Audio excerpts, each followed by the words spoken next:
భగవంతుణ్ణి ఎప్పుడు తలుచుకుంటాడు ప్రహ్లాదుడు అన్నారు. తలుచుకోవడానికి ఒక సమయం, ఓ పూజామందిరం అలాంటివి అక్కర్లేదు ప్రహ్లాదుడికి. ఈ ప్రపంచమే పూజామందిరం.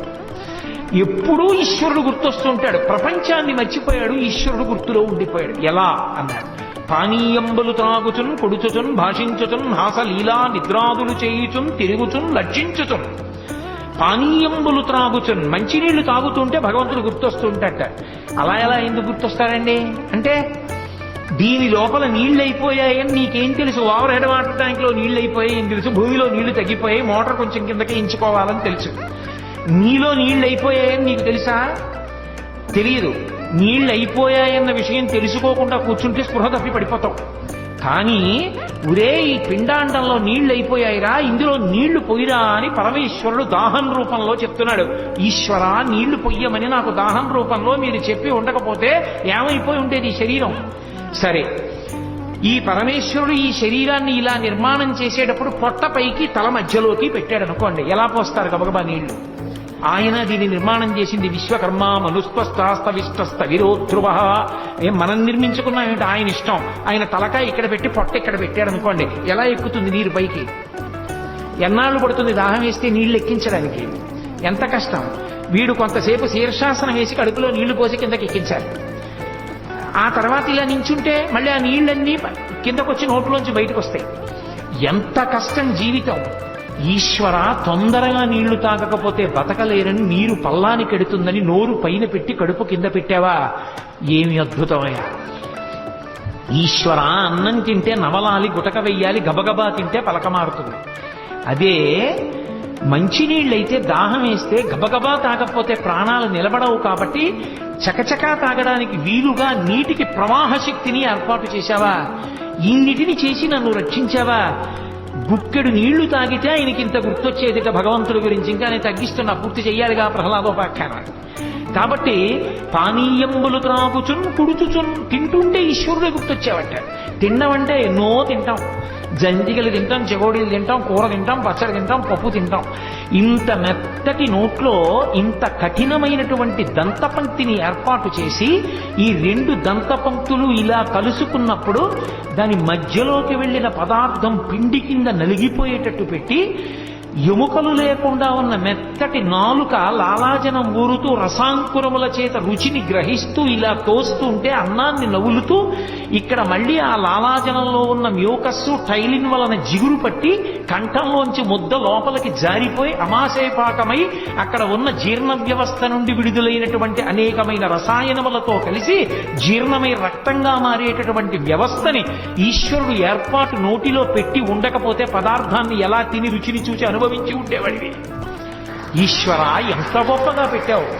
బయట కాయి పెట్టావా, అగ్ని పెట్టావా, నీళ్లు పెట్టావా, దీన్ని ఉడికించావా, మెత్తటి దాన్ని నోట్లో పెట్టుకుంటే రుచి పెట్టావా, అన్నిటిలో భోగం ఇచ్చావా. ఈశ్వర, నీకు నమస్కారం పెట్టకుండా ఎలా ఉండగలను? తినేటప్పుడు గోవిందా గోవిందా అని ఒక్క 10 మాటలు అనకుండా నేను ఎలా తినగలను? కృతజ్ఞుడిని అయిపోను. ఏ అగ్నిహోత్రుడు మా ఇంటి పాచకుడా, ఏ వంటవాడా, ఎవరి కోసం వండుతున్నాడు? ఈశ్వర శాసనాన్ని అనుసరించి వండుతున్నాడు. హవ్యం వహతి దేవానాం కవ్యం కవ్యాసినామపి పాకంచ కురుతే వహ్ని శంకరశైవ శాసనాత్ అంటాడు వ్యాసుడు లింగ పురాణంలో. పరమేశ్వరుడి ఆజ్ఞ మేరకి అగ్నిహోత్రుడు ప్రతి ఇంట్లో వంట చేస్తున్నాడు. లేకపోతే ఆయన కర్మ, మన ఇంటికి వచ్చి వంట చేయడానికి ఇల్లు కాల్చేయగలిగిన వాడు వంట చేసి పెట్టడం ఎందుకు అంటే ఆయన శాసనం, ఆయన ఉడికించి పెడుతున్నాడు. ఈశ్వర, ఎంత అనుగ్రహం. తినేటప్పుడు అంత గుర్తొచ్చేది కాబట్టి గోవిందనామం వచ్చేది. తినేటప్పుడు ఆయన గుర్తురాడు కాబట్టి టీవీ సీరియల్ చూస్తూ తినడం నాలాంటి వాడికి అలవాటు. కాబట్టి మీ మీద ఎందుకు పెట్టాలి భాగవతులు? పానీయంబులు త్రాగుచున్ కొడుచుచున్ భాషించుచున్. ఎంత అద్భుతం. ఇన్ని 84 లక్షల జీవరాశుల్లో భగవన్నామం చెప్పగలిగిన ఏకైక ప్రాణి మనుష్యుడు ఒక్కడే. ఏ ప్రాణి భగవన్నామం చెప్పదు. రామ అంటే తరించిపోయాడండి. శ్రీరామ అంటే అయిపోయిందంతే వాడి బతుకు. హరునకు విభీషణనకు అద్రిజకున్ తిరుమంత్రరాజమై కరికిన హల్యకున్ ద్రుపదకంజకు నార్తి హరించ చుట్టమై బరగెన ఎట్టిని పతితపావన నామము నాదు జిహ్వపై నిరంతరము నటింపచేయుమి కదా శరధి కరుణాపయోనిధి అని గుండెలు బాదుకున్నాడు గోపరాజు గారు. ఆ రామనామం నా నాలుక మీద నర్తించేటట్టు చెయ్యవయ్యా అని అడిగాడు. పవి పుష్పంబగు అగ్ని మంచగు ఆకూపారం భూమిస్థలంబగు శత్రుండతిమిత్రుడవు విషము దివ్యాహారమౌ నిన్నగా అవనీమండలి లోపలన్ శివ శివేచ్ఛాభాషణోల్లాసకిన్ శివానీ నామము సర్వవస్యకరమౌ శ్రీకాళహస్తీశ్వర అని ధూర్జటి. ఆ శివనామం నా నాలుక మీద నర్తించేటట్టు చెయ్యమని ధూర్జటి అడిగాడు. నేను పలుకుతానంటే పలికేది కాదు, ఆ భక్తి అద్వితే నాలుక మీద భగవన్నామం నర్తిస్తుంది.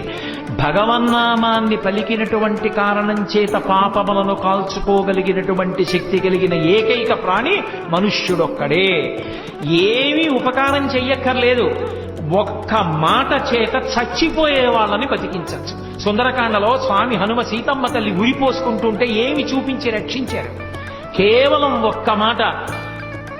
ఆయన ఆఖరణ రామచంద్రమూర్తి దగ్గరికి వెడితే పతోమయావద్విదధీన భాషిత శివాభిరిష్టాభిరభిప్రసాదిత జగామ శాంతిం మమ మైథిలాత్మజ అని, నేను కేవలముగా నా మాటల చేత సీతమ్మ తల్లి యొక్క శోకాన్ని పోగొట్టి మళ్లీ బ్రతికేటట్టుగా చేశానన్నారు.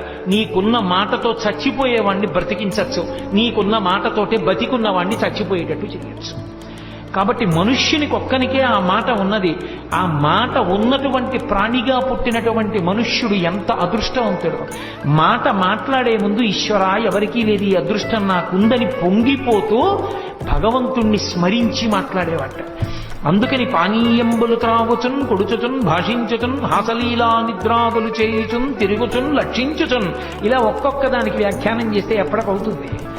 సంతత శ్రీనారాయణ పాద పద్మజుగళీ చింతామృతాస్వాద సంధానుండై మరచంతురారిసుతుడే తద్విశ్వమున్ భూవరా. ఎప్పుడు శ్రీమన్నారాయణుని యొక్క పాద పంకజము నుండి స్రవించేటటువంటి మందారమ కరందపానం చెయ్యడంలో మత్తెక్కిపోయినటువంటి హృదయము కలిగిన ప్రహ్లాదుడు